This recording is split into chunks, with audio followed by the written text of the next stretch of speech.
Perfecto, perfecto, perfecto, sí. Gracias, que tenía mal configurado el micro de salida.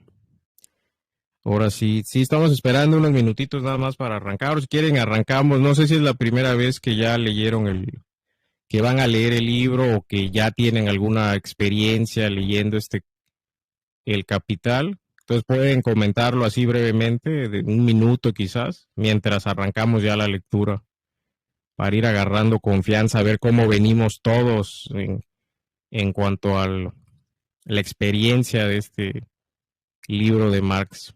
Y si quieres iniciar, Iván, adelante.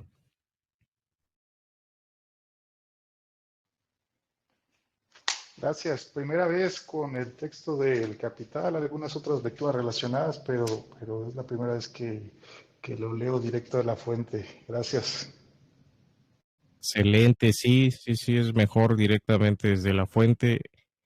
Gabriel Acosta, bienvenido, te escuchamos. ¿Es tu primera vez? ¿Es tu segunda, tercera o ya tienes alguna experiencia con el libro?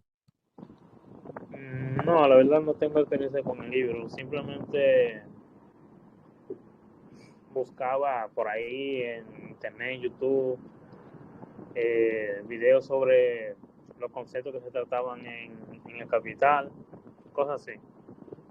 Mayormente para comprender, comprender cómo funciona el sistema capitalista y bueno, también tener respuesta para los liberales.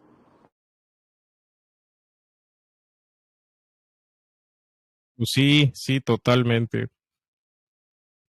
Eh, Steven, bienvenido, buenas noches. Estamos preguntando si ya tienen alguna experiencia con el libro o es la primera vez que se van a acercar a enfrentar directamente al texto. Si quieres comentar algo, ya llegó Juan, qué bueno que ya está aquí. Yo creo que ya somos 7. No, a ver, somos más de 7. No, si todo se oye con...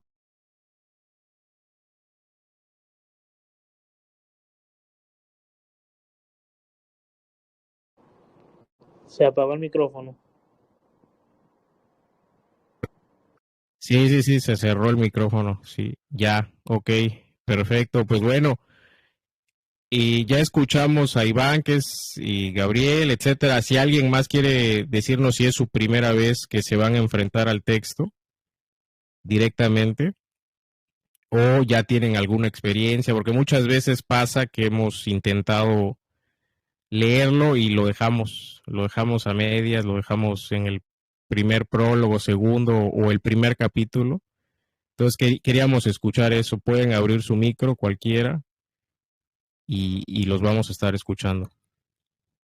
Ahorita iniciamos ya en breve, en 2 minutos, la lectura.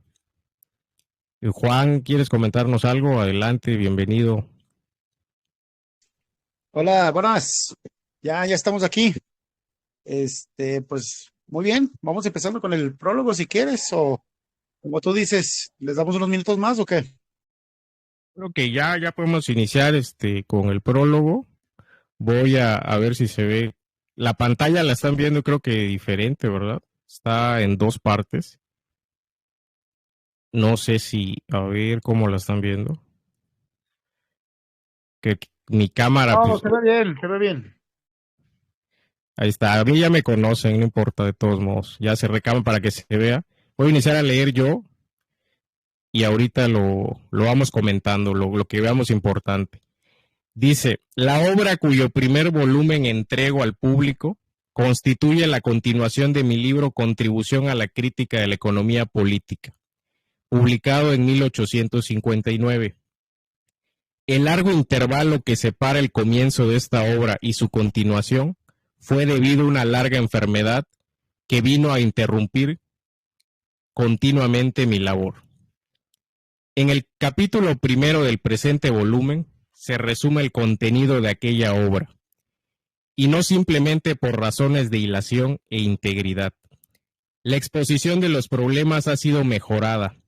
Aquí aparecen desarrollados, en la medida en que lo consentía la materia, muchos puntos que allí no hacían más que esbozarse. En cambio, algunas de las cosas que allí se desarrollaban por extenso han quedado reducidas aquí a un simple esquema. Se han suprimido en su totalidad naturalmente los capítulos sobre la historia de la teoría del valor y del dinero. Sin embargo, el lector de aquella obra encontrará citadas en las notas que acompañan al primer capítulo nuevas fuentes sobre la historia de dicha teoría. Y luego dice, aquello de que los primeros pasos son siempre difíciles, vale para todas las ciencias. Por eso el capítulo primero, sobre todo en la parte que trata del análisis de la mercancía, será para el lector el de más difícil comprensión. Aquí Marx ya nos está dejando claro que el capítulo primero es el que será el más árido, el que tenga más grado de complejidad, el que tenga un mayor grado de dificultad, nos está advirtiendo Marx, pero que los comienzos son siempre difíciles y que por eso necesitamos tener paciencia para poder avanzar en el texto y no desesperarnos en el primer capítulo. He procurado exponer con la mayor claridad posible lo que se refiere al análisis de la sustancia y magnitud del valor. La forma del valor que cobra cuerpo definitivo en la forma dinero. No puede ser más sencilla y llana. Y sin embargo, el espíritu del hombre se ha pasado más de 2000 años forcejeando en vano por explicársela, a pesar de haber conseguido, por lo menos de un modo aproximado, analizar formas mucho más complicadas y preñadas de contenido. ¿Por qué? Porque es más fácil estudiar el organismo desarrollado que la simple célula. Y eso lo tengo aquí subrayado, marcado, porque es una de las claves para mí fundamentales del texto que luego vamos a ver. Oye, pero... Adelante. Pero ahí sí creo que es importante exponer este punto, ¿no? Dice las células que lo componen, ¿no? O cómo conforman las células, ¿no? Y es esta parte del método de Marx, ¿no? De ir desde lo más particular hasta lo más general. Es decir, ir deshilando todo este proyecto, todo este análisis de ciertas, en este caso hablando del capitalismo, de cómo está formado, ¿sí? Cómo estas células lo conforman el propio capitalismo. Por eso dice él que es importante entender esta parte de las células, ¿sí? Porque entender las células es la forma en que está aplicando el método dialéctico, ¿sí? Cómo las células conforman el todo y cómo el todo conforman las células. Por eso creo que aquí hace énfasis en esta parte, ¿no? Digo, nomás para recalcarlo. Excelente, Hola. Excelente. Dale, si alguien quiere intervenir, igual adelante es el momento para comentar algo. Sí, recordemos también que la introducción se escucha.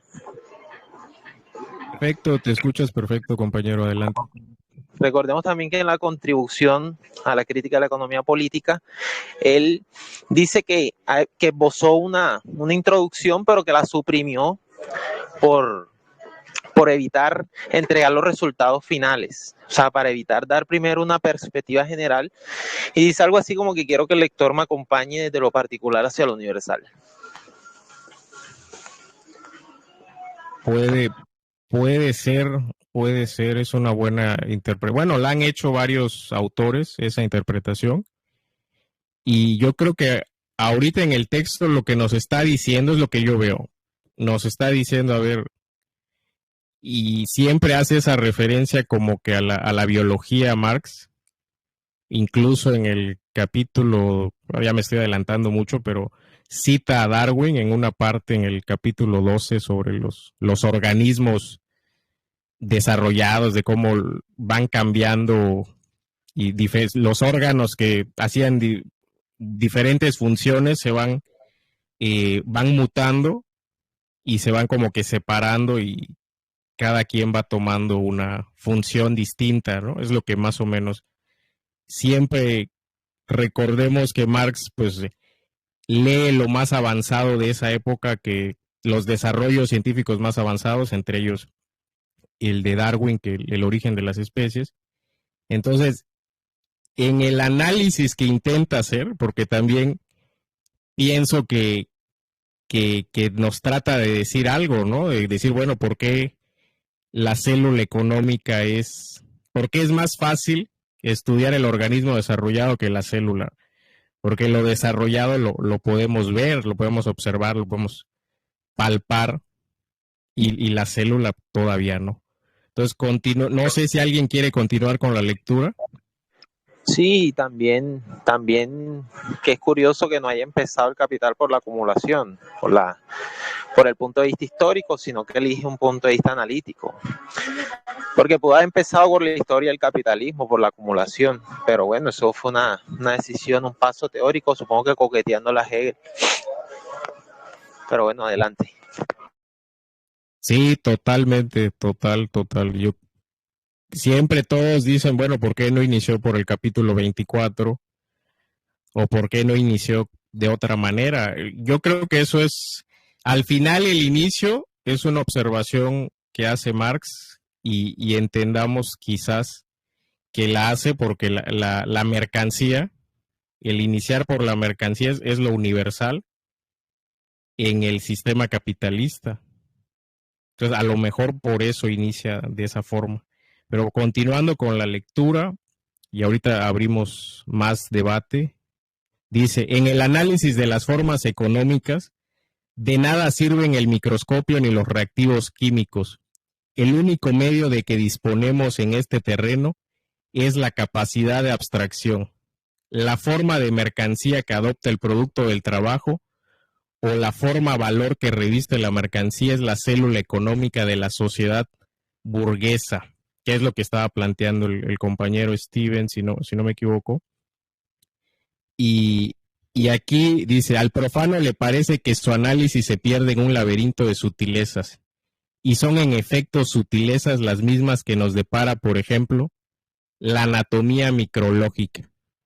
Aquí Marx nos está diciendo, bueno, el sistema capitalista también tiene sus leyes, tiene sus tendencias, tiene también sus células económicas, así como nosotros, si nos ves a un ser humano o ves, ¿qué ves al ver a una persona? Pues no ves sus células, no las puedes ver a simple vista.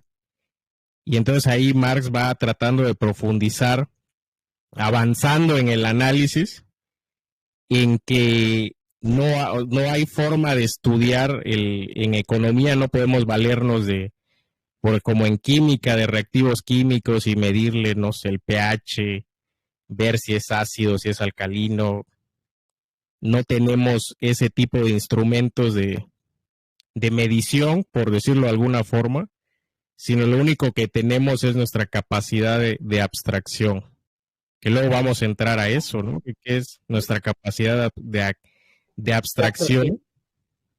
Sí, exacto, ¿qué es nuestra capacidad de abstracción? Porque al final eso es parte del análisis que Marx nos está intentando manejar. No sé si Juan quieres comentarnos algo, adelante. No, bueno, siguiendo lo que dices, ¿no? Bueno, es que, vaya, ¿no? El capital es una crítica a la economía política que se estaba dando en aquellos tiempos, ¿no? O sea, del resultado de los análisis de Ricardo y de Smith, ¿no? Entonces, lo que hacían estas personas, estos economistas,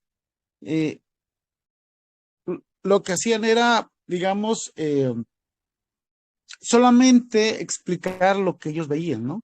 Entonces Marx, tratando de aplicar una nueva metodología, ¿sí? Dialéctica, lo que hacía era desmenuzar o deshilar o desbaratar todo lo que era el conjunto del capitalismo que se estaba dando en Inglaterra, ¿sí? Y lo veía él como esta forma, ¿no? De un ser humano, ¿no? De un cuerpo humano, ¿no? De cómo está conformado, ¿no? O sea, los órganos vitales, ¿no? Su propia estructura, los huesos, la sangre, etcétera. De hecho, el mismo nombre, ¿no? De un capítulo, ¿no? De la circulación de la mercancía, ¿no?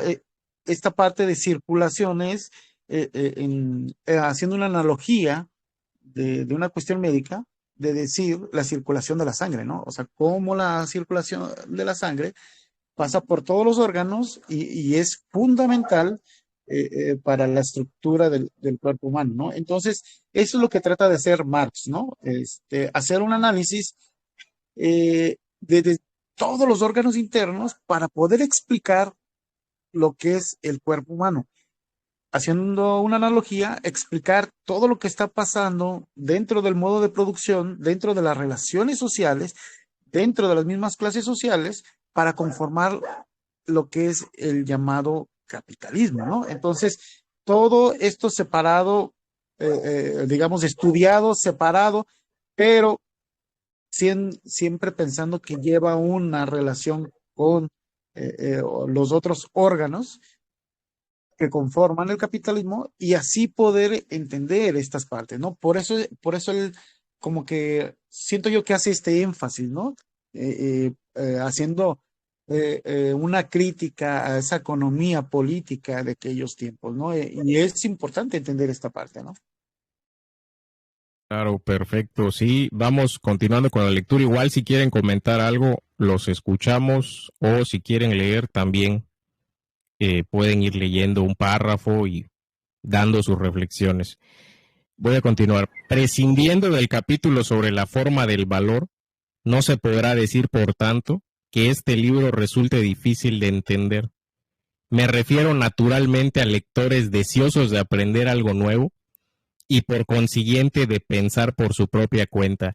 Aquí otra vez Marx ya nos va diciendo el por qué, ¿no? El por qué tenemos que ir avanzando de esa forma y bueno, sí hay un capítulo difícil, pero los demás yo creo que ya van son más rápidos, incluso son muy entendibles, sobre todo después del capítulo 8, donde ya empieza a hablar de la jornada laboral, es mucho más entendible. Dice, el físico observa los procesos naturales allí donde estos se presentan en la forma más ostensible y menos velados por influencias perturbadoras, o procura realizar en lo posible sus experimentos en condiciones que garantizan el desarrollo del proceso investigado en toda su pureza. En la presente obra nos proponemos investigar el régimen capitalista de producción y las relaciones de producción y circulación que a él corresponden. El hogar clásico de este régimen es hasta ahora Inglaterra. Por eso tomamos a este país como principal ejemplo de nuestras investigaciones teóricas. Recordemos que, como bien nos decía nuestro compañero Juan, Inglaterra era el país más desarrollado en esa época, era el país que tenía el mayor dispendio, ¿no?, de fuerzas económicas, tenía colonias, tenía recursos, y entonces los economistas se dedicaban a hacer sus investigaciones. Surgieron más economistas precisamente en Inglaterra por eso, porque era el país que tenía un mayor desarrollo, y por eso Marx también lo agarra de referencia, y también porque ahí estaba más desarrollado el capitalismo, que era una de las formas o tenía un mayor desarrollo industrial Inglaterra que otros países. Dice, pero el lector alemán no debe alzarse farisaicamente de hombros ante la situación de los obreros industriales y agrícolas ingleses, ni tranquilizarse optimistamente, pensando que en Alemania las cosas no están tan mal, ni mucho menos. Por si acaso, bueno será que le advirtamos, a ti se refiere la historia.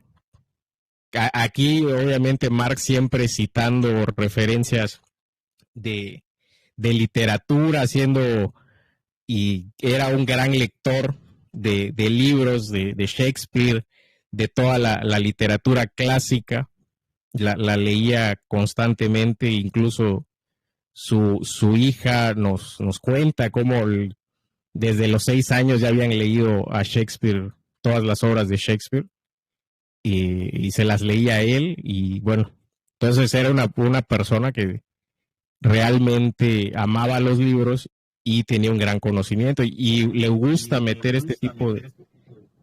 Adelante, ¿alguien quiere comentar algo? Acá Isaac Cepeda.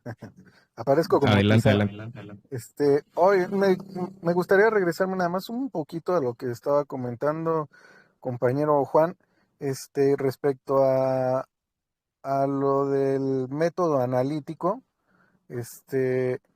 porque ahorita estaban mencionando que era la capacidad de abstracción.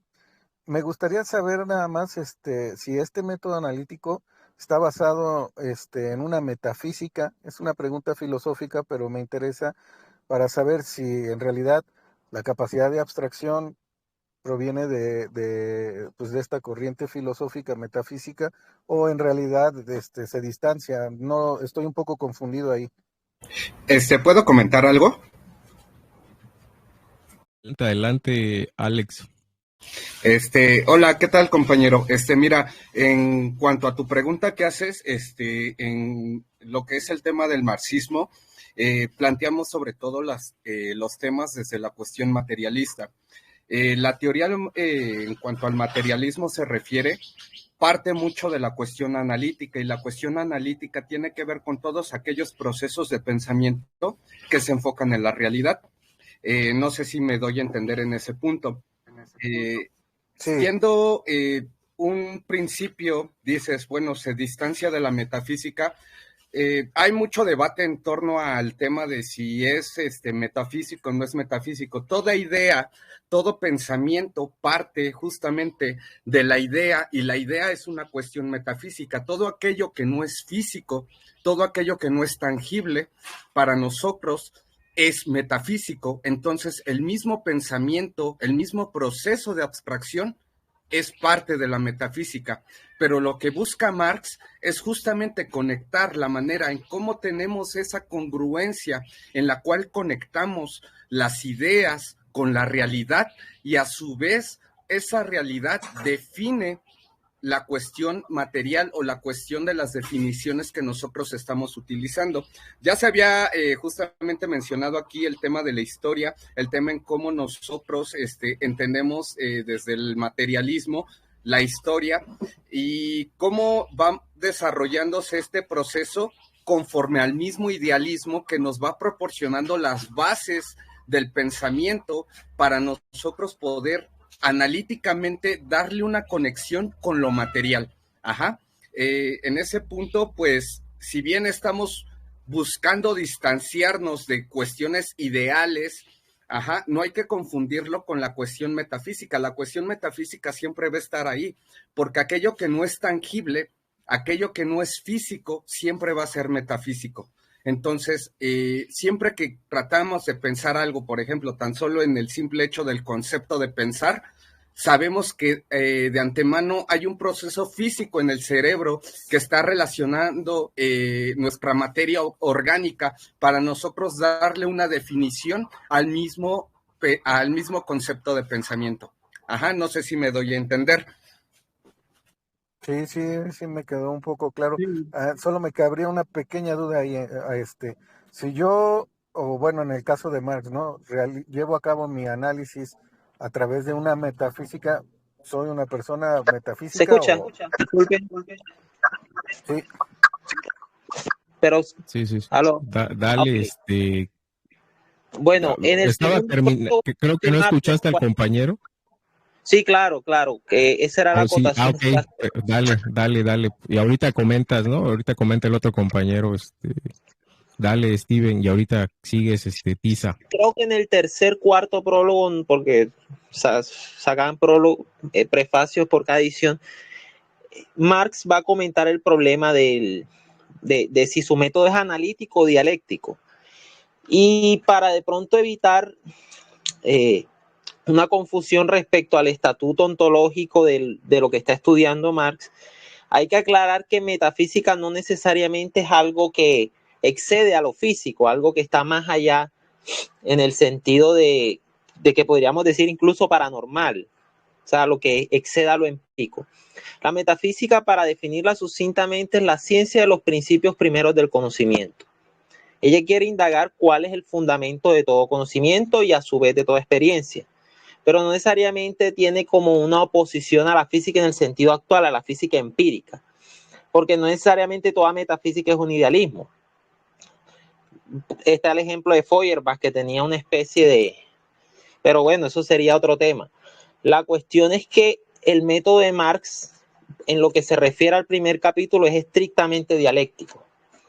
Es un método que apunta a Hegel, y la justificación la veremos después, porque Marx siente que su método está emparejado con el de Hegel, a pesar de la famosa vuelta de cabeza, o que la dialéctica de Hegel anda de cabeza y él la pone sobre sus pies. Pero el punto metodológico aquí es que Marx observa fenómenos económicos, relaciones económicas. No se pregunta por el pensamiento, no se pregunta por las fuentes de cómo conocemos, aunque en este prefacio de eso se trata. Ahora estuve leyendo generalmente y habla más bien, y creo que deberíamos, para darle inteligibilidad a la parte en la que él nombra Inglaterra como el lugar clásico del examen capitalista, y que Alemania no se puede decir como que, no, eso es un mundo que no me compete. Más adelante creo que la explicación vendrá. Totalmente. Gracias, Totalmente. camarada.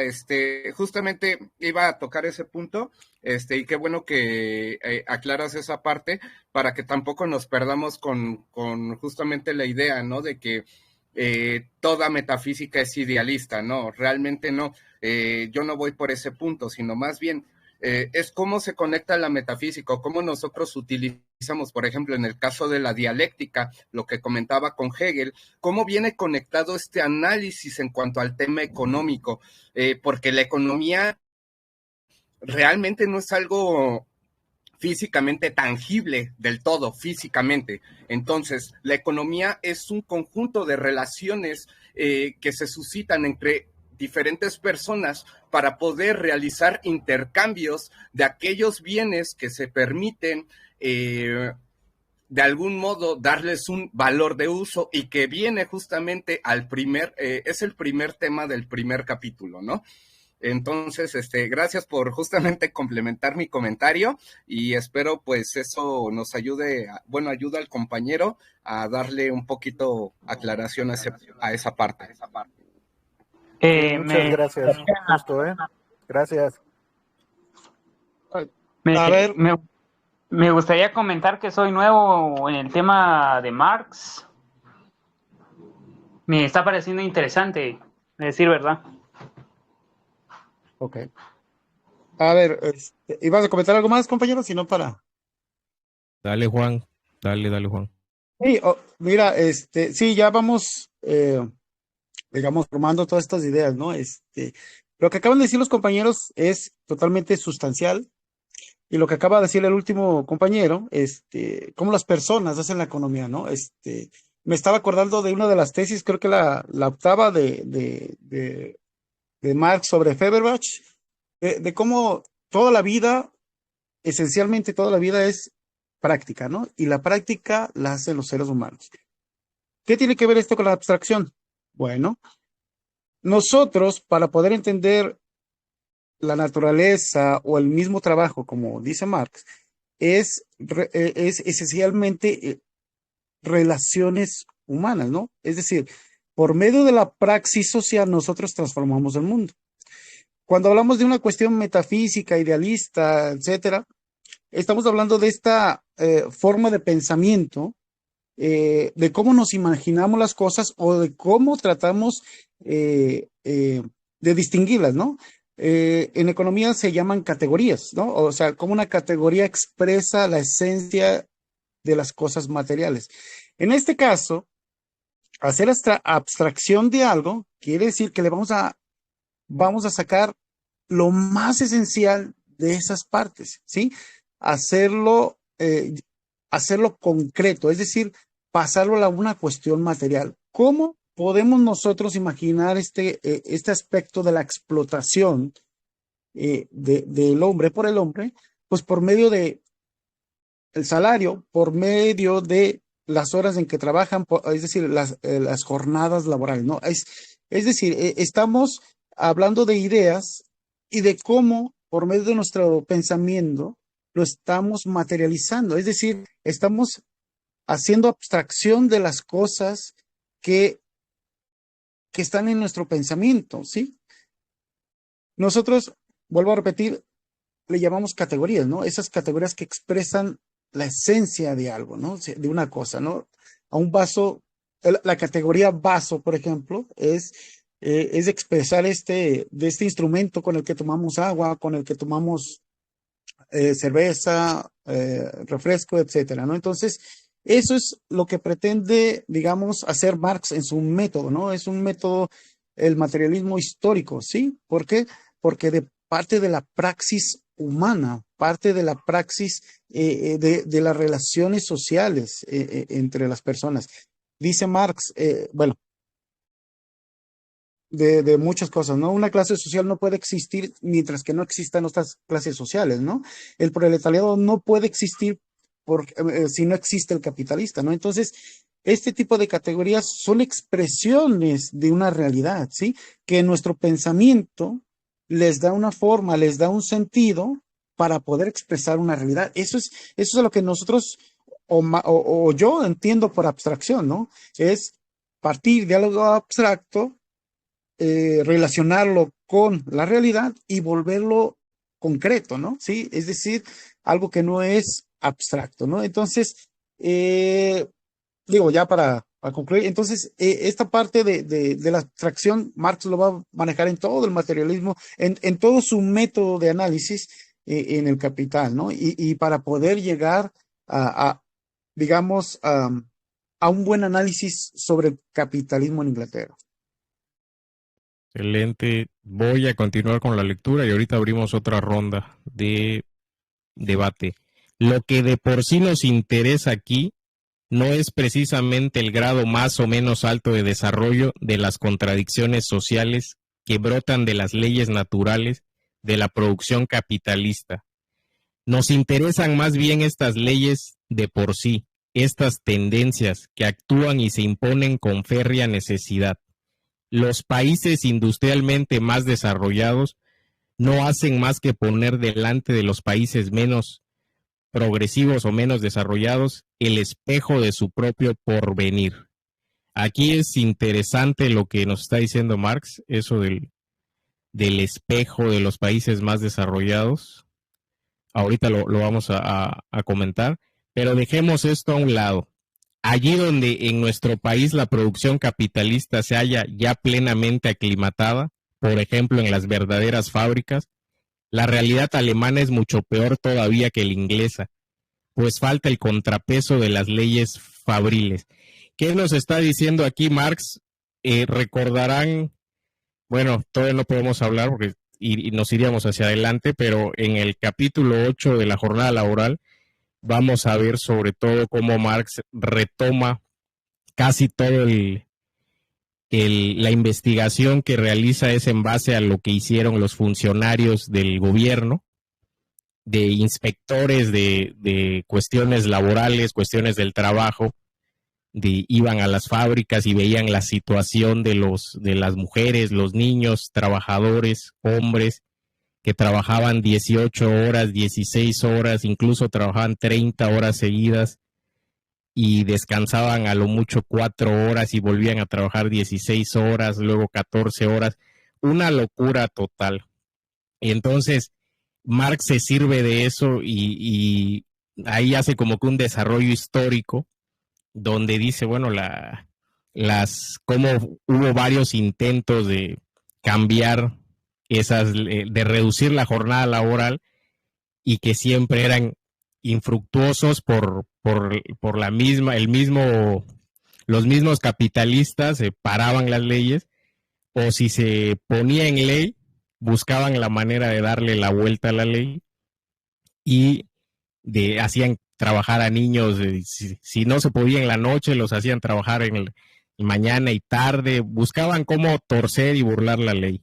Entonces, eso es lo que nos dice Marx. Luego dice que, bueno, estos inspectores hicieron un trabajo loable, un trabajo que a pesar de todo pusieron esa información. Por eso la información fidedigna, como es lo que se estaba viviendo en las fábricas y en las industrias de Inglaterra. Entonces, Por eso Marx aquí dice, bueno, pues falta el contrapeso de las leyes fabriles porque se fueron en base a la lucha de clases, luego se fue reduciendo la jornada laboral creo que a 10 horas, más o menos, si no me equivoco. Y luego ya sabemos lo que pasó, ¿no? Con la lucha de la jornada a 8 horas y el día de descanso, que también es una conquista de la clase trabajadora. Dice, en todos los demás campos, nuestro país, como el resto del occidente de la Europa continental, no solo padece los males que entraña el desarrollo de la producción capitalista, sino también los que supone su falta de desarrollo. Junto a las miserias modernas, nos agobia toda una serie de miserias heredadas, fruto de la supervivencia de tipos de producción antiquísimos y ya caducos, con todo su séquito de relaciones políticas y sociales anacrónicas. No solo nos atormentan los vivos, sino también los muertos. Y ahí cita otra metáfora ahí literaria, dice, ¿no? El muerto atrapa al vivo, más o menos la traducción, según la traducción. Entonces, aquí no sé si quieren comentar algo o le seguimos. Ustedes me dicen. Le seguimos. Le seguimos. Bueno, vamos así. Sí, ok. Comparada con la inglesa, la estadística social de Alemania y de los demás países del occidente de la Europa continental es verdaderamente pobre, pero con todo descorre el velo lo suficiente para permitirnos atisbar la cabeza de Medusa que detrás de ella se esconde. Aquí, claro, Marx retoma esos informes ¿cómo le llaman? Los libros azules, del gobierno, de los funcionarios, de los inspectores y de todas las cuestiones también de salud, de las cuestiones de accidentes, de trabajo, etcétera. Por eso dice que, bueno, que en Inglaterra al menos había una estadística mucho mejor, digamos. Y si nuestros gobiernos y parlamentos instituyesen periódicamente, como se hace en Inglaterra, comisiones de investigación para estudiar las condiciones económicas, si estas comisiones se lanzasen a la búsqueda de la verdad, pertrechadas con la misma plenitud de poderes de que gozan en Inglaterra, y si el desempeño de esta tarea corriese a cargo de hombres tan peritos, imparciales e intransigentes como los inspectores de fábricas de aquel país, los inspectores médicos que tienen a su cargo la redacción de los informes sobre la public health, sanidad pública, que es lo que hablábamos, los libros, los que se le conoce como los libros azules, si no me equivoco, y Marx los admira, los alaba porque realmente se enfrentaron al poder económico estos inspectores, estos funcionarios ingleses, y mostraron al capitalismo en su más cruda realidad. Los comisarios ingleses encargados de investigar la explotación de la mujer y del niño, el estado de la vivienda y la alimentación, etcétera.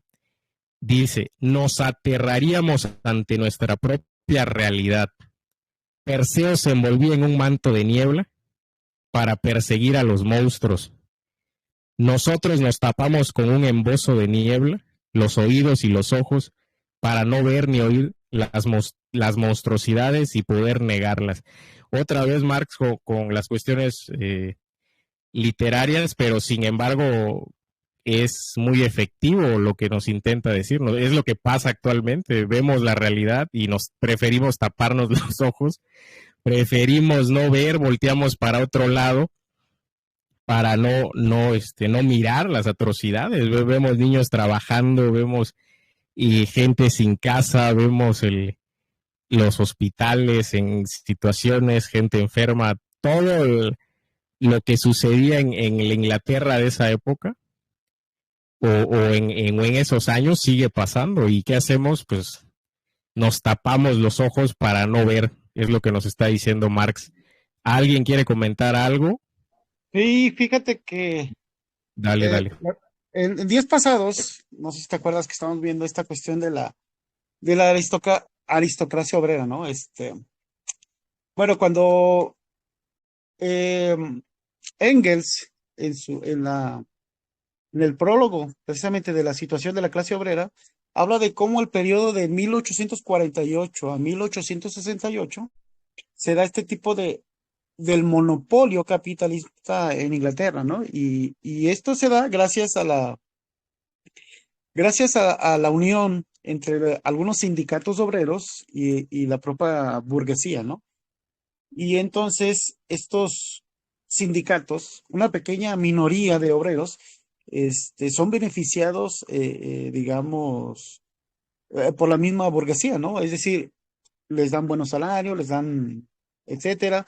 Se crean las jornadas de 8 horas diarias. Entonces, aquí la pregunta sería, si entendemos que el Estado es, digamos, el representante de una clase social dominante, estos libros azules no estarían, digamos, creando el terreno para poder crear alianzas entre los sindicatos y la propia burguesía. Digo, yo me preguntaba el otro día cuando estaba releyendo esto, ¿no? Entonces, cómo la misma burguesía, cómo el mismo Estado va creando este tipo de investigaciones hacia la clase obrera, hacia cómo vivían, ¿no? Las condiciones en las que vivían, ¿no? El mismo Engels, ¿no? Cómo,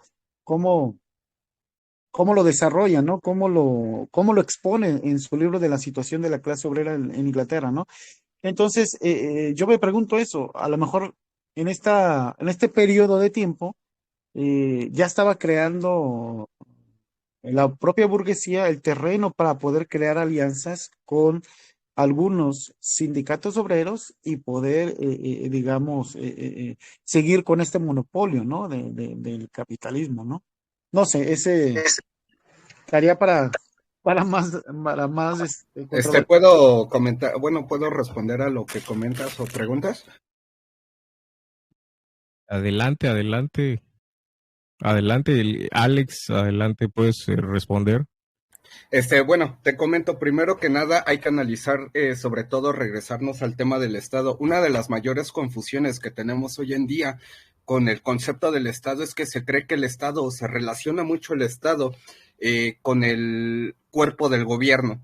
El cuerpo del gobierno es distinto a lo que es el Estado. El Estado en sí mismo no tiene una forma, no tiene algo definido. El Estado se forma a partir de el encuentro entre diferentes otredades que tratan de llegar a acuerdos, que tratan de definir reglas para poder establecer mecanismos en los cuales ambos, bueno, tanto los grupos como las personas puedan sobrevivir.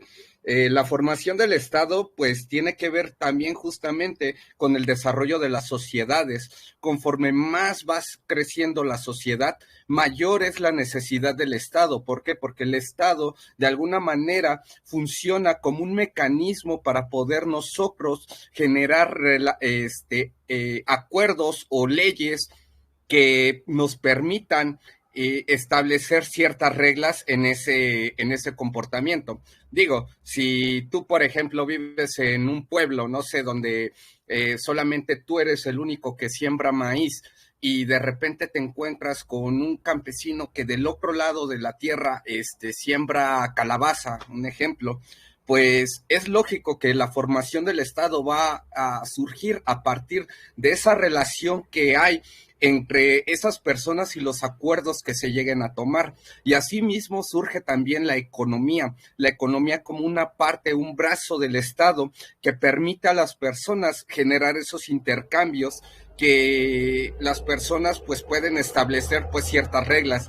Ahora, esas reglas pueden tomar formas distintas y esas formas justamente son esas ideas que nosotros conocemos o concebimos como teoría económica. En este caso, en la teoría del capitalismo, es el hecho de que la burguesía sea quien tenga el control del dominio de esas reglas que se van a establecer para beneficio propio de su grupo de personas que solamente buscan la ganancia como fin común, mientras que la otra contraparte sería la clase obrera o más bien la clase trabajadora, que ellos, al ser los explotados, pues tienen intereses diferentes o distintos al de la burguesía. Mientras que la burguesía se enfoca en la ganancia, la clase trabajadora se enfoca en el tema de la cuestión del trabajo o cómo uno realiza las actividades para poder obtener materialmente lo que uno necesita para su supervivencia. Entonces, yo ahí en ese punto siempre les comento a los camaradas que tratemos también de darle un enfoque a la teoría del Estado. ¿Por qué? Porque si bien el Estado puede sonar a nada más el gobierno o un grupo de personas que están ahí metiendo las manos y diciendo qué es lo que tenemos que hacer, pues realmente el Estado no se hace, el Estado no tiene un cuerpo, ¿no? Sino más bien nosotros somos los que le damos forma como sociedad. Y si la sociedad actual permite que el Estado esté en manos de la burguesía, entonces quienes van a definir las reglas del Estado va a ser la burguesía. Bueno, espero que con esto se aclare ese punto. Sí. Adelante, Juan, ¿quieres comentarnos algo? Sí, bueno, nosotros partimos del concepto de Estado marxista, ¿no? Creo que, si mal no recuerdo, creo que nuestro compañero está definiendo lo que nos decía Max Weber, ¿no? Cómo el Estado o el gobierno y la cuestión de la burocracia, ¿sí? Son formas de conciliación de las propias sociedades, ¿no? Es decir, según algunas teorías, el Estado es el conciliador entre las clases sociales, ¿no? El que niega la lucha entre las clases sociales, ¿no? Decía Max Weber, ¿no? En su libro, creo que es el político científico o la función del político, algo así, no me acuerdo de ese libro. Decía cómo cada sociedad va creando sus propios políticos para que vayan o sean estas personas especializadas para poder gobernar, ¿no? O sea, el político es aquel que va a desarrollar las políticas, pero van a ser o va a salir de la propia sociedad, ¿no? Aquí estamos hablando de una cuestión un poquito más diferente, ¿no? Por ejemplo, Engels, cuando habla de la república, cuando habla de la democracia, ¿sí? Explica cómo las democracias no representan realmente a un pueblo, no representan, digamos, las formas de políticas que se dan dentro de la misma lucha de clases. No me acuerdo si fue Kautsky o Lenin cuando explica las formas en Grecia de cómo, por ejemplo, cuando se crea la cuestión de la democracia, decía, todos aquí podíamos votar, etc. Eso sí, las mujeres y los esclavos no pueden votar. Entonces, ahí estamos hablando de que la democracia solamente representa las funciones de la lucha de clases, o en otras palabras, la democracia es la representación de un sistema social en el cual se ha creado para su propio fin.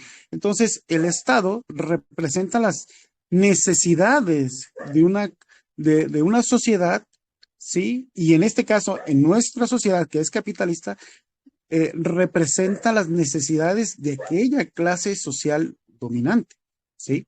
Por ejemplo, nosotros, en nuestra sociedad, donde hay personas indígenas, ¿sí? El Estado crea ciertas condiciones, por ejemplo, para votar, pero si tú no tienes la INE o la IFE, ya no puedes votar. Entonces, eso limita entrar a la democracia. Las personas indígenas que no tienen un acta de nacimiento, que no tienen una CURP, no entran en este juego de la democracia, ¿no? Entonces, todo se va formando para poder entender cuáles son las condiciones en las que se van creando, en este caso el Estado, las condiciones en las que se van creando para poder satisfacer las necesidades de una sociedad. Entonces, yo estoy de acuerdo con Engels cuando dice que el Estado representa los intereses de una clase dominante, ¿no? Y cómo el Estado siempre va a crear sus formas para poder seguir las reglas en las cuales establece la propia clase dominante. Solamente diría eso. Añado Adelante, algo, Steve. una Adelante. breve acotación, compañero Juan, la definición que da Weber es que el Estado es el monopolio de la violencia legítima. Esa es una condensación de las teorías hobbesianas y eso. Pero yo quiero señalar algo, irme directo a una cita, y creo que el examen del Estado en cuestiones de economía política es un poco, o sea, creo que es introducir cuestiones demasiado generales. De hecho, en la contribución de la crítica de la economía política, en ese famosísimo prólogo, la tesis de Marx es que no se deben analizar las formas estatales, sino que al contrario se debe deducir de la sociedad civil la expresión de la actividad económica que se solidifica en el Estado. Es el examen de la economía política lo relevante, y eso es lo que introduce Marx. Voy a leer la cita brevemente para que, digamos, mantengamos el punto clave que Marx dice: mi investigación desembocó en el resultado de que tanto las condiciones jurídicas como las formas políticas no podían comprenderse por sí mismas ni a partir de lo que ha dado en llamarse el desarrollo general del espíritu humano, o sea, Hegel, sino que por el contrario radican en las condiciones materiales de vida cuya totalidad agrupa Hegel según el procedimiento de los ingleses y los franceses del siglo XVIII bajo el nombre de sociedad civil, pero que era menester buscar la anatomía de la sociedad civil en la economía política. Entonces creo que primero va el examen de la economía política, de las categorías de la economía política, antes que el examen ya de las figuras ya desarrolladas como el Estado. Recordemos que hay que empezar por la célula económica, que es la mercancía, y ir lentamente elevando desde lo particular hacia lo universal. Entonces, presuponer ya estas formas desarrolladas al interior ya del examen sutil de la economía política, creo que complica más las cosas y nos hace un poco más borroso el horizonte. Gracias, También Steven, gracias.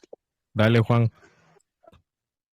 También hay un texto que a mí me ayudó mucho, compañeros, que es el de Lenin, el del Estado y la Revolución, el cual pues explica cómo el Estado tiene siempre un carácter de clase y cómo el Estado pues son destacamentos de hombres armados que disponen de una serie de elementos como las cárceles, las leyes, los jueces y demás, que por medio de la fuerza de la violencia mantienen a una clase poniéndole el pie sobre otra, un dominio. Entonces, ese texto a mí me pareció muy bueno, de Lenin, el Estado y la Revolución, y cómo, pues, la postura hacia futuro, pues, es incluso con la desaparición de las clases sociales y obviamente sus antagonismos que genera, pues, la desaparición del mismo Estado, porque ya no es necesario un Estado que mantenga el dominio de una clase sobre otra. Y también hablando del párrafo que estábamos leyendo, compañeros, también yo creo que habría que incluir en la actualidad los medios hegemónicos, porque la condena que hace aquí Marx acerca de cómo el Estado alemán y otros estados no le otorgan poderes a las comisiones públicas de salud para develar la verdad, pues también actualmente los medios hegemónicos ocultan la explotación y las condiciones que existen en los países capitalistas. Y nada más es todo, compañeros. Vamos a continuar con la lectura y ahorita abrimos otra ronda de participaciones. Dice: pero no nos engañemos. Del mismo modo que la guerra de independencia de los Estados Unidos en el siglo XVIII fue la gran campanada que hizo erguirse a la clase media de Europa, la guerra norteamericana de secesión es en el siglo XIX el toque de rebato que pone en pie a la clase obrera europea. En Inglaterra, este proceso revolucionario se toca con las manos. Cuando alcance cierto nivel, repercutirá por fuerza sobre el continente. Y al llegar aquí, revestirá formas más brutales o más humanas, según el grado de desarrollo logrado en cada país por la propia clase obrera. Por eso, aun haciendo caso omiso de otros motivos más nobles, el interés puramente egoísta aconseja a las clases hoy dominantes suprimir todas las trabas legales que se oponen al progreso de la clase obrera. Esa es, entre otras, la razón de que en este volumen se dedique tanto espacio a exponer la historia, el contenido y los resultados de la legislación fabril inglesa. Las naciones pueden y deben escarmentar en cabeza ajena. aunque una sociedad haya encontrado el rastro de la ley natural con arreglo a la cual se mueve, y la finalidad última de esta obra es, en efecto, descubrir, ahí está, descubrir la ley económica que preside el movimiento de la sociedad moderna. Recordemos que Marx utiliza quizás como sinónimo sociedad moderna, sociedad burguesa, utiliza varios quizás como sinónimos, pero sociedad moderna, sociedad burguesa, sociedad capitalista o modo de producción capitalista. Y yo creo que aquí responde a lo que estábamos planteando, el problema que se estaba planteando arriba. Efectivamente. Exactamente, sí. Aquí dice, bueno, el interés, lo voy a subrayar para que no se nos pierda. El interés de las clases dominantes es suprimir todas las trabas legales que se oponen al progreso de la clase obrera. Que esto es algo, como hemos dicho, que el capitalismo porta en sí mismo, su propia superación, y Marx no lo ve como una, luego lo va a especificar, que no ve esto como un problema de buenos o malos, ni una cuestión de que no es una cuestión de, no se trata de personas, sino de personificaciones. Y aquí podemos hacer una reflexión que puede ser interesante. Bueno, ¿quién domina a quién? ¿El sistema capitalista, los burgueses? ¿O los burgueses al sistema capitalista? Esa es una pregunta que nos puede servir para abrir debate ahorita que continúe con la lectura. Ya vamos a, es cortito este párrafo. Creo que se pausó el video, ahorita vamos a ver qué pasó. Ya regresó. Entonces, y no sé si alguien quiere hacer un comentario de esto, una ronda breve y dale. Como tú dijiste, se resuelve la pregunta que se había generado de por qué habilitan inspectores para que aparezcan los famosos libros azules. Y es que para evitar la violencia que estalla en las sociedades, dice, las clases sociales tratan de ir eliminando trabas para ir de a poquito calmando la inminencia de la revolución. Y con respecto a lo otro que tú mencionaste, no recuerdo con precisión dónde está, pero el mismo Marx dice que en ciertas ocasiones el engañado está engañado con su mentira. O sea, es una dominación, es una complicidad en la dominación. Pero supongo que eso son cuestiones de la teoría de la dominación misma, perdón la redundancia. Pero es claro lo que con esta parte del texto se resuelve lo que previamente había surgido como cuestión. Claro, de hecho el Estado lo podemos enmarcar como representante del capital social global. Y entonces entra y les dice, a ver, capitalistas de fábricas están pasando de lanza, como decimos aquí en México, están haciendo trabajar 30 horas a la gente, se les está muriendo, van a matar la sociedad. Eso es lo que van a hacer. Están matando la sociedad y ya nadie va a trabajar y este sistema va a caer. Entonces entra el Estado y les dice, a ver, vamos a poner las leyes fabriles para que haya un desarrollo normal, entre comillas normal, y que se pueda reproducir también la mercancía, fuerza de trabajo, tenga tiempo, y al final ven que eso no merma sus ganancias, que ese es otro tema que luego vamos a entrar, y más allá, yo creo que más, cuando avancemos un poquito más vamos a entrar en ese tema. Voy a continuar con la lectura, ya estamos finalizando el prólogo. Dale, coméntanos. En la fenomenología del espíritu hay una parte en la que Hegel describe algo que se llama el tejer silencioso del espíritu. Bueno, creo que eso no es necesario traerlo a colación, pero el punto es que no sé si ustedes se han dado cuenta que todos los políticos de derecha sienten que viven en el socialismo ya. Y dicen, no, estamos ya en el socialismo, no, el socialismo nos está acosando. Y de alguna u otra forma es porque progresivamente ellos han cedido al socialismo. Han aceptado lentamente todas las propuestas y es posible que cuando menos se den cuenta, una mañana ellos mismos van a terminar aboliendo la propiedad privada. No es una invitación a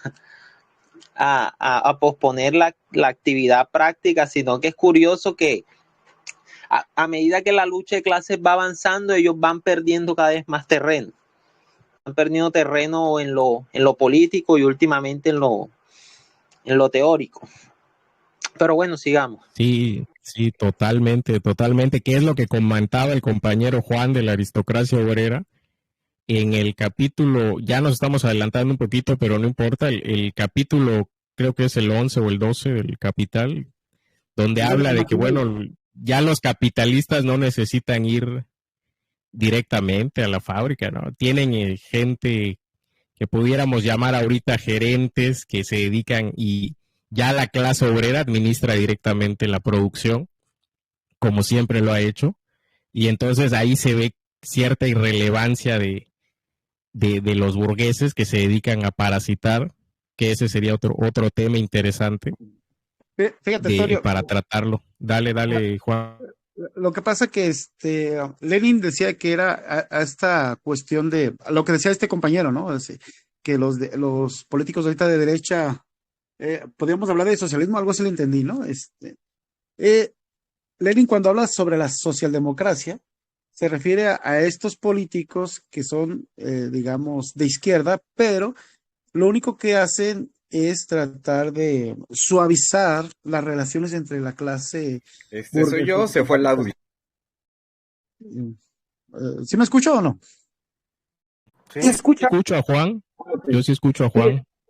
O sea, si analizamos el aspecto de México, por ejemplo... Gracias, ya los escuchas. Continúa.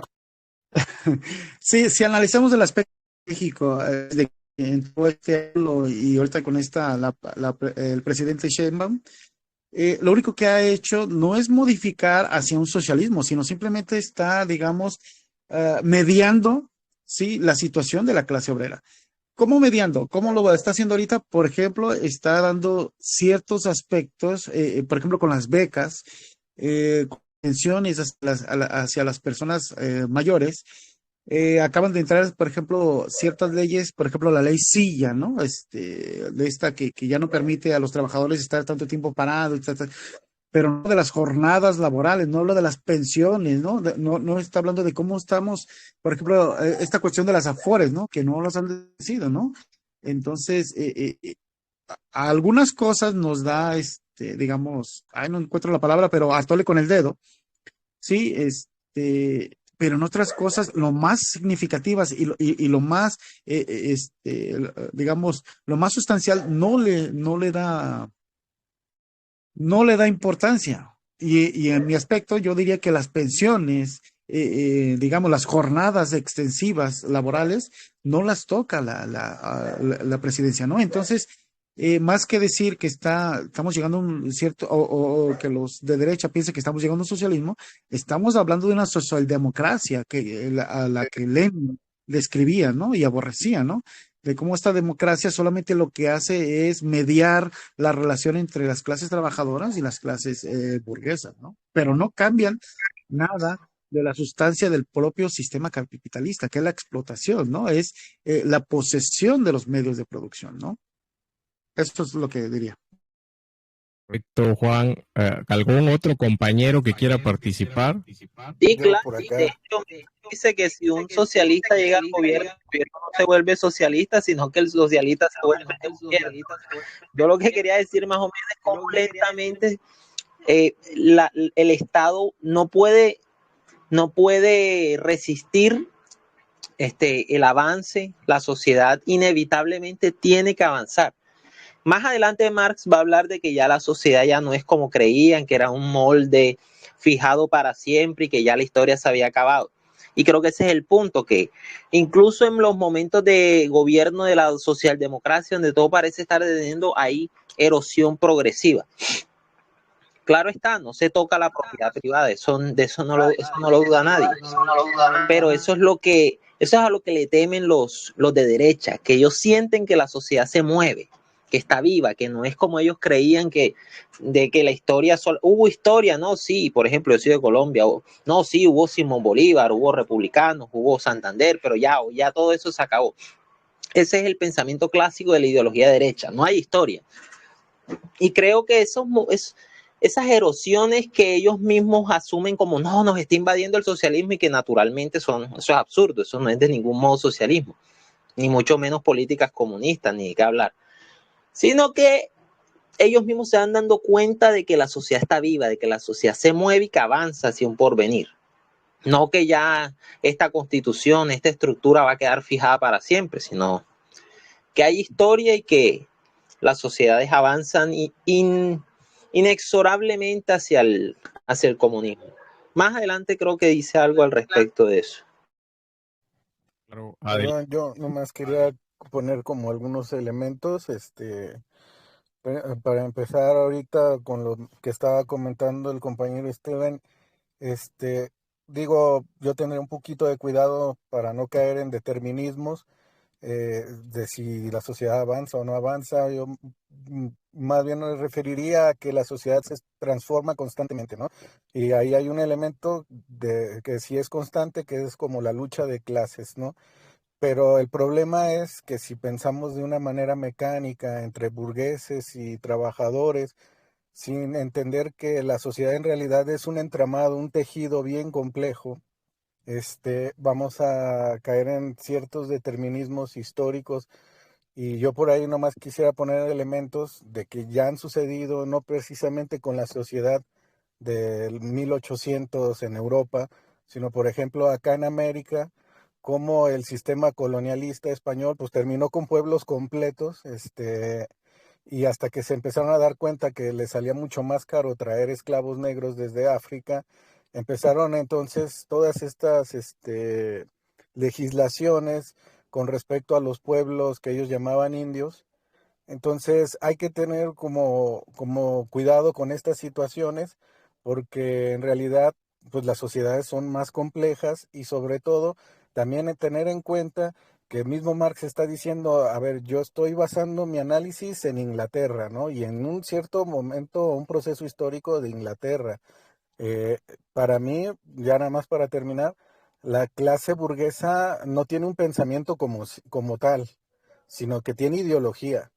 Entonces, ellos no van a decir, o bueno, yo creo que ellos no van a determinar si sienten o no sienten, sino más bien conforme a sus intereses puntuales de clase concretos, actuales, ellos determinan ciertas expresiones que son discursivas, justamente que van dirigidas hacia las clases trabajadoras.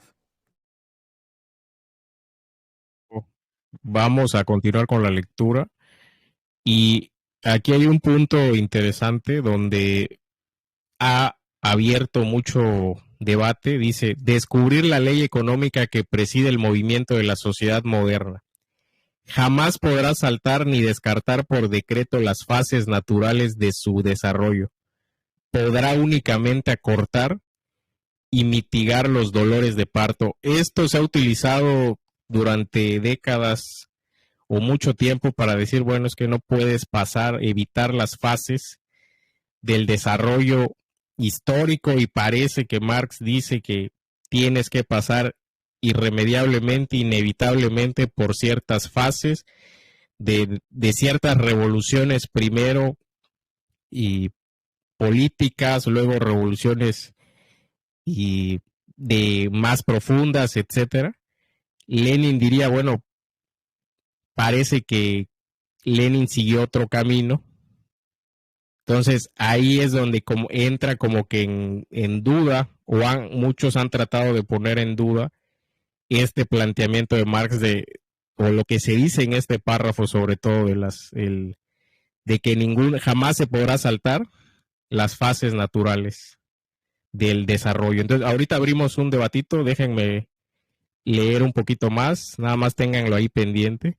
Un par de palabras para evitar posibles equívocos. En esta obra, las figuras del capitalista y del terrateniente no aparecen pintadas ni mucho menos de color de rosa, pero adviértase que aquí solo nos referimos a las personas en cuanto personificación de categorías económicas como representantes de determinados intereses y relaciones de clase. Y aquí voy a abrir un paréntesis, lo que estaba comentando el compañero Steven, de que aquí no es el capitalista tal, es malo o es bueno, no juega eso aquí, sino que cada quien está personificando a su mercancía o está personificando una categoría económica, los burgueses al capital y los proletarios están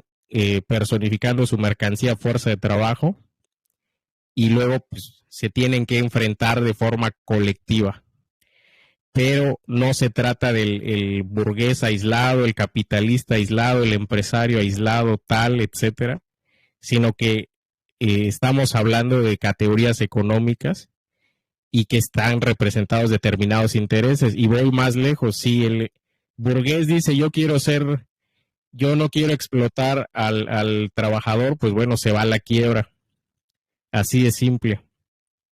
Yo no quiero vender mi mercancía a fuerza de trabajo, pues bueno, voy a tener que vivir de vínculos de dependencia personal que me mantenga mi esposa, mi esposo, mis papás, mi abuelita, mi abuelito, o haciendo lo que sea para poder sobrevivir si no quiero vender mi mercancía a fuerza de trabajo. Y entonces aquí estamos hablando de personificaciones. Continúo con la lectura. ¿Quién como yo concibe el desarrollo de la formación económica de la sociedad como un proceso histórico natural? No puede hacer al individuo responsable de la existencia de relaciones de que él es socialmente criatura, aunque subjetivamente se considere muy por encima de ellas. Abro otro paréntesis, bueno, la pregunta que hice, bueno, ¿quién domina a quién? ¿El capitalismo a los burgueses o los burgueses al capitalismo? Y aquí Marx parece decirnos, bueno, yo considero que esto es un proceso histórico natural y parece, ¿no? Estaban hablando del determinismo, parece que Marx dice, bueno, no es una cuestión de que los burgueses individualmente puedan estar por encima del capitalismo, sino que ellos son producto del capitalismo, son criaturas como creaciones como Frankenstein del mismo sistema. Entonces parece que es lo que nos está planteando aquí Marx. Pero lo dejo ahorita para dale, comenta. Sí, mira, o sea, aquí de lo que se trata es que no, como decías tú, no es como que, no, yo voy a dejar de ser un explotador y entonces cambia la cosa. Estas relaciones económicas, estas formas económicas están muy por encima de nosotros. Y mucho más adelante, cuando estemos hablando, cuando estemos revisando el capítulo sobre el fetichismo de la mercancía, nos vamos a encontrar con que Marx dice, a pesar de que develemos el secreto del fetichismo de la mercancía, nadie va a dejar a la hora de intercambiar, de decir, no, yo no estoy cambiando mi producto, sino que estoy haciendo relaciones entre personas. El ejemplo que pone Marx es el siguiente. Así como él dice como que así como la descomposición científica del aire en varios elementos, nitrógeno, oxígeno, etcétera, deja inalterada la forma del aire, nosotros no vemos porque descubramos que el aire está compuesto de otros elementos, no vamos a dejar de verlo como algo unificado. Asimismo, las formas económicas se resisten a la subjetividad.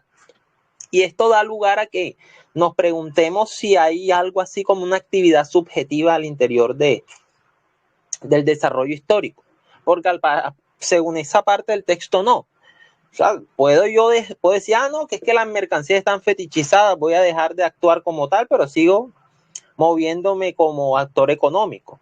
O como decía Durkheim, yo me puedo resistir a los hechos sociales, pero ellos se imponen ante mí irresistiblemente. Entonces el punto aquí es que las formas económicas tienen cierta preeminencia respecto de sus actores, respecto de los actores, a pesar de que ellos, ojo, porque ese es el reproche que Marx le va a hacer a Proudhon, las formas económicas están creadas por el trabajo, por la historia. No son absolutas y están en una nebulosa y gobiernan así como el espíritu gobierna en la filosofía de Hegel, sino que también son resultados históricos. Pero hay que tener cuidado de pronto con pensar que cuando Marx se refiere al capitalista o a este es por una especie de odio que él le tenga al rico o al millonario. Recordemos que es un socialismo ya científico, no es un romanticismo, no es un humanismo, no es como que hay pobrecitos, hay que hacerles una teoría, no, es la teoría para que sigamos existiendo como especie. Vamos a continuar con la lectura. En economía política, la libre investigación científica tiene que luchar con enemigos que otras ciencias no conocen. El carácter especial de la materia investigada levanta contra ella las pasiones más violentas, más mezquinas y más repugnantes que anidan en el pecho humano, las furias del interés privado. ¿Esto qué quiere decir? Bueno, que estás luchando contra el sistema o intentas luchar contra el sistema y bueno, el interés privado, el interés de ciertas personificaciones de los burgueses, pues bueno, van a ponerte en contra, se van a poner en contra de tu planteamiento de entrada. Dice, la venerable iglesia anglicana, por ejemplo, perdona de mejor grado que se nieguen 38 de sus 39 artículos de fe, que el que se le aprive de una parte de 39 de sus ingresos pecuniarios. Hoy día, el ateísmo es un pecado venial en comparación con el crimen que supone la pretensión de criticar el régimen de propiedad consagrado por el tiempo. Y sin embargo, es innegable que también en esto se han hecho progresos. Basta consultar, por ejemplo, el libro azul publicado hace pocas semanas, que dice, en este libro los representantes de la corona inglesa en los Estados Unidos de América declaraba al mismo tiempo en una serie de asambleas que una vez abolida la esclavitud, se ponía a la orden del día la transformación del régimen del capital y de la propiedad del suelo. Son los signos de los tiempos y es inútil querer ocultarlos bajo mantos de púrpura o hábitos negros. No indican que mañana vayan a ocurrir milagros, pero demuestran cómo hasta las clases gobernantes empiezan a darse cuenta vagamente de que la sociedad actual no es algo pétreo e inconmovible, sino un organismo susceptible de cambios y sujeto a un proceso constante de transformación. Lo que Marx nos está diciendo es que no, la sociedad, nosotros vemos al sistema capitalista, mucha gente lo ve, como que es algo eterno, como que ha existido toda la vida y apenas lleva aproximadamente 200 años. Y 200 años en la historia de toda la humanidad es un suspiro, no es nada. Entonces Marx dice, bueno, pues así como han cambiado distintas sociedades, distintos modos de producción, pues bueno, el sistema capitalista porta en sí mismo su propia superación, que eso es algo que luego vamos a ir explicando por qué. El tomo segundo de esta obra tratará del proceso de circulación del capital y de las modalidades del proceso visto en conjunto, es el libro 3. En el volumen tercero y último se expondrá la historia de la teoría, que es teorías de la plusvalía.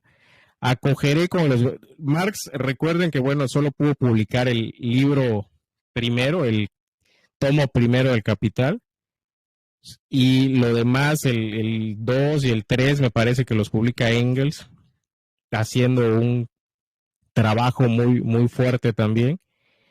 Y el de teorías de la plusvalía es Kautsky, el que parece que de los borradores le trata de dar un orden y lo publica. Marx tenía pensado escribir más libros, creo que 6 o 7 libros sobre y no solo el capital, sino también creo que uno del salario. Y entonces no puede concluirlos y por eso es que muchos dicen, bueno, es que es una obra incompleta, etcétera. Pero yo creo que nos sirve para analizar la realidad material que estamos hoy viviendo al menos como punto de partida nos puede servir, sobre todo a los que queremos organizarnos políticamente. Voy a continuar con la lectura. En cuanto a los prejuicios de la llamada opinión pública, a la que jamás he hecho concesiones, seguiré ateniéndome al lema del gran Florentino, que dice: sigue tu camino y deja que la gente hable. Londres, 25 de julio de 1867. Hoy es 24 de julio. De hecho, estaba pensado para mañana. El círculo lo pasamos un día antes, pero iba a ser el día exacto, el 25 de julio. Hoy estamos un día antes del 25 de julio. Carlos Marx. Y aquí termina el prólogo, el primer prólogo. Y ahora sí, adelante, los escuchamos a todos los que quieran comentarnos algo. Y está abierto el micro. Vamos a dar un tiempecito para comentarios, dudas, reflexiones. Más bien yo pienso que esta última parte sería para aquellas personas que tienen dudas, expresarlas, ¿no? Y más pienso de aquellas personas que no han hablado, ¿no? ¿Cuál es su punto de vista? ¿Cuál es la visión de este tipo de actividades, ¿no? ¿Qué es lo que quieren expresar con ello, ¿no? Bueno, no sé, ese es mi punto de vista. No, totalmente, totalmente. Adelante, el que guste tomar micro, abra su micro y lo escuchamos. Lo que quiera comentar. Hola compañeros, gracias por hacer este tipo de ejercicios. Gracias a todos por sus participaciones y valiosos comentarios de distintas perspectivas para los que somos primeros en este tipo de textos desde la fuente. Pues se los agradezco. Es un ejercicio muy rico el poder tomar la opinión de varias personas, a diferencia de hacer un ejercicio individual. Entonces, enhorabuena y que continúe el círculo de estudio. Excelente, Iván, gracias. ¿Y alguien más que quiera comentar algo? Me pareció muy interesante todas las intervenciones que se hicieron. Realmente, mucho de lo que decían son ideas que también he logrado, bueno, he defendido antes. Como por ejemplo, el hecho de que el capitalismo no es algo estanco, o sea, no lleva mucho tiempo existiendo, entonces ya muchos burgueses creen que es algo eterno, que es el único sistema posible. Entonces ven el comunismo como una especie de utopía, como algo irrealizable. Entonces yo vengo y le digo que el capitalismo no lleva mucho tiempo existiendo y que antes de hubieron otro modo de producción que fueron superados. Sí, totalmente, totalmente. Adelante, quien guste. Hay también que ver la contraparte, o sea, a quién dirige Marx la crítica, que bueno, es bien sabido que es contra Ricardo, contra la escuela de Ricardo, porque él habla en el idioma, en muchos de los términos que utiliza la economía política de Ricardo, y que para él es la economía política definitiva de la ideología burguesa. Y es que esta economía política no solo creía que esta economía política nació no solo creyendo que el capitalismo era el único sistema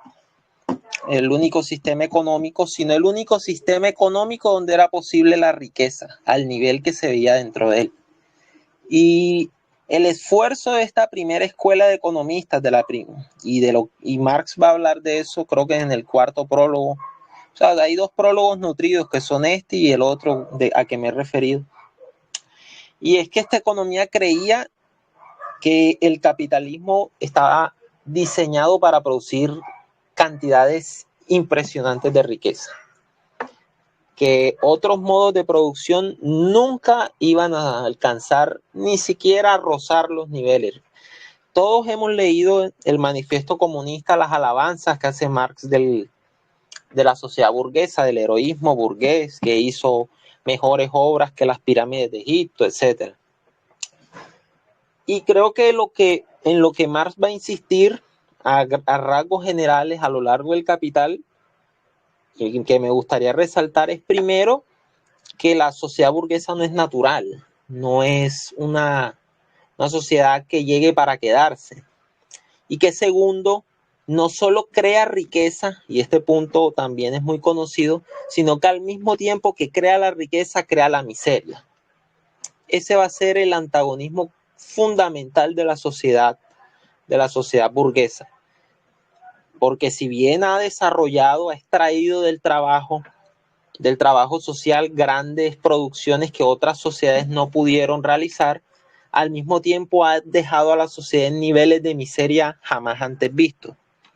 Entonces creo que ese también es otro punto que hay que señalar, y es, para decirlo nuevamente, las relaciones de esta obra con las otras economías políticas, con la economía política de Ricardo, con la de Smith y con las vulgares que él ya va a llamar la de Bastiat, la de Mills, etcétera. Sí, correcto. El contexto histórico también de la obra de Marx. Y recordemos algo que Marx decía, que bueno, estábamos que el capitalismo es la prehistoria de la humanidad todavía. Imagínense cómo Marx caracterizaba al capitalismo, que no hemos llegado ni siquiera, no hemos superado ni siquiera la prehistoria, y que la vamos a superar cuando logremos superar el sistema capitalista. Y será inevitable, es inevitable, porque el sistema, como dice el manifiesto, lo estamos viendo, pues, genera, no puedo decir desequilibrios porque parece la lógica del capital, pero estamos viendo guerra, o estamos viendo sobreproducción, vemos que se tira la comida y hay gente que necesita comer, hay gente muriendo de hambre.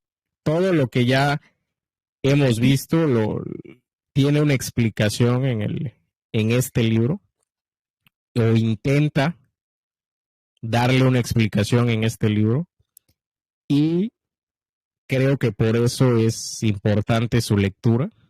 Entiendo que ha sido una lectura que a veces espanta, al principio espanta, pero si le vamos llevando poco a poco, unas 5 páginas, 10 páginas por semana, a los que tienen muy poquito tiempo, pónganse de compromiso el leer 10 minutos, 15 minutos diarios, y hacer sus anotaciones en una libreta o en alguna aplicación de las que ya existen, como ustedes gusten, y pueden utilizar ese método de estudio, leer 10, 15 minutos diarios El Capital, aunque de entrada no lo entiendan, a los que son nuevos, no lo entiendan completamente, pero pueden ir diciendo, tengo esta duda y voy a plantearla la próxima sesión, y hacemos una retroalimentación, una reflexión.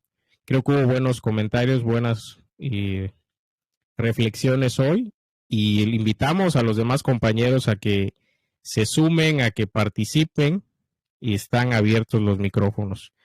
Si no hay nada más que decir, podemos dar por concluida la sesión, y la próxima sesión vamos a ponernos de acuerdo si será el jueves o será el viernes. Nos ponemos de acuerdo ahí en Telegram, pero leamos el segundo prólogo del Capital, y vamos a ver si podemos avanzar un poquito más.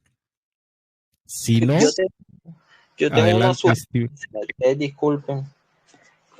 Los demás prólogos creo que son anotaciones. Ok, sí, este es el que yo me refería. Ok, que es que yo tengo una versión donde hay otros prólogos que solamente son acotaciones y dicen que no, se modificaron en tal hoja, en tal capítulo. Entonces, no sé el segundo prólogo cuál sea puntual. Prólogo, ahorita te digo cuál es. Está, no, cuando las modificaciones, eso no lo vamos a leer, porque es una cuestión más de los cambios que se hicieron en la redacción, en el estilo del libro.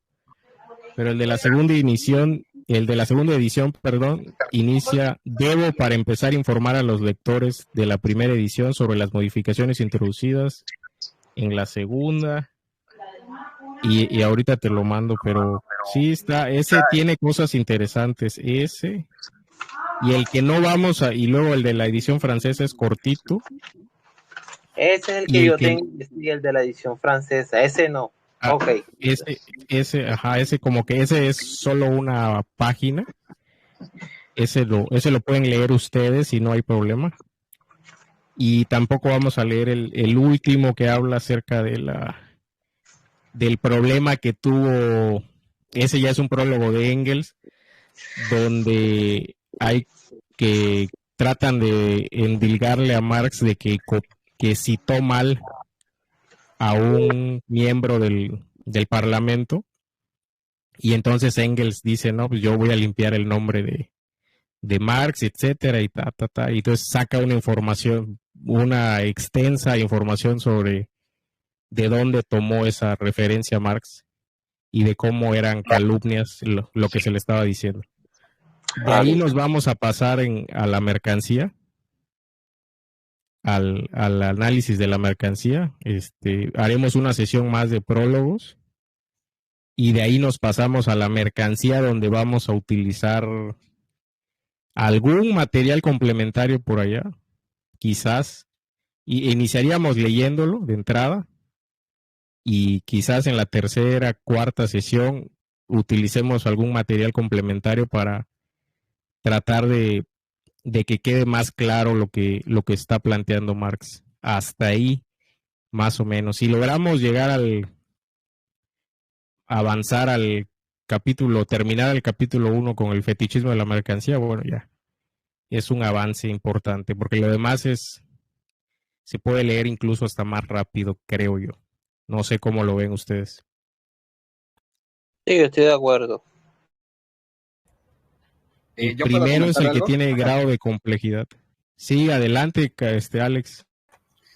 Sí, nada más como comentario final, igual nada más sumándole a lo que comentabas hace rato, creo que es muy importante que también tengamos esa apertura para tener otras lecturas complementarias a lo que es el Capital.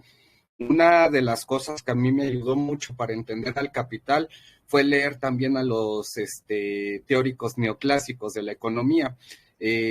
Entender justamente cómo piensa el enemigo es una de las maneras más fáciles de entender lo que Marx nos está tratando de decir en el Capital, ya que muchas de las cosas que plantean los economistas neoclásicos, mencionaste eso hace rato a David Ricardo, también el caso de Hayek o algunos otros autores como Pareto, entre otros, nos pueden ayudar a identificar conceptos que más adelante, Marx utiliza en el libro del Capital para desenvolver toda esa crítica que nos devela cómo es el proceso de formación capitalista industrializada, ¿no? A esos niveles. Entonces, no, nada más es como comentario. Creo que estaría padre que pudiéramos también darle una revisión a esas lecturas más adelante para poder profundizar tanto en la lectura del Capital como en la teoría económica. Sí, totalmente. De hecho, les voy a mandar hay un capítulo del libro de Conocer críticamente el Capital, y el primero de los límites de la economía política. De hecho, hoy o mañana quizás se los mande, lo subo aquí al grupo en PDF, y le van dando una lectura que precisamente es lo que comentas, cómo analiza distintas escuelas y económicas, escuelas de pensamiento económico, y las va desentrañando. Ese se los mando entre hoy o mañana, y ese también lo podemos trabajar como un material complementario a lo que vamos a hacer del Capital, porque es cierto lo que dice Alex y Steven, para tener el contexto de contra quién está debatiendo Marx, contra quién está argumentando. Eso sí está pensado. De hecho, se los voy a mandar. entre hoy y mañana se los mando, el de los límites de la economía política. Igual si ustedes tienen material complementario o algunas referencias que quieran incluir, adelante. La idea aquí no es unilateral, no, yo no decido ni nosotros decidimos, sino entre todos vamos decidiendo cómo llevarlo, tratar de hacer esto un cerebro colectivo, enfrentarnos al texto de manera colectiva y entre todos, pues, a lo mejor yo veo algo y ustedes ven cuestiones distintas y las vamos aquí analizando. Pues es lo que yo tendría para comentar. Adelante, Steven, coméntanos. Yo, yo tengo una opinión respecto de lo que es la escuela neoclásica y en fin, todo lo que pasó después de Marx, y creo que son vulgaridades. Son cosas que el suizo, ¿cómo es el nombre? Baumbacher. No, perdón, disculpen, nunca lo he Von sabido. Mises, Anton von Mises. No, de hecho, el anterior, sí, ¿no?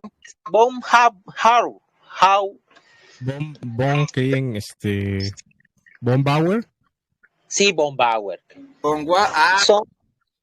Son plevedades, son cosas que incluso yo, ya que estábamos hablando de traer, Sartre dice el marxismo es la filosofía insuperable de nuestra época.